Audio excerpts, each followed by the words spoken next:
Seekor babi hutan menyerang warga ketika berada di kebunnya di Desa Bontoranu, Kecamatan Kajang, Kabupaten Bulukumba.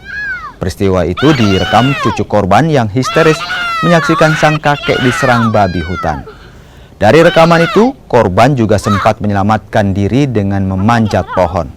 Akibat diserang babi hutan, korban mengalami luka-luka di bagian tubuh. Pria 45 tahun itu selamat setelah beberapa warga menolong korban.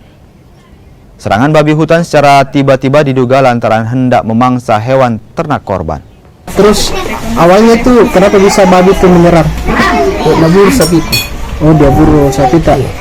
Pada saat itu kita bersama siapa di situ di lokasi? Sebenarnya banyak dia orang tapi tidak mau masuk.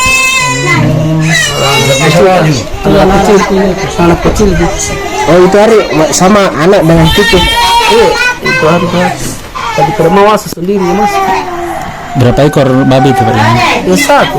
Oh, Satu. Apa tuh yang digigit sama itu babi, Pak? Apa tuh yang digigit? Ini tanganku baru lagi dulu yang pertama. Sudah kuperangi tapi berkelahi itu juga.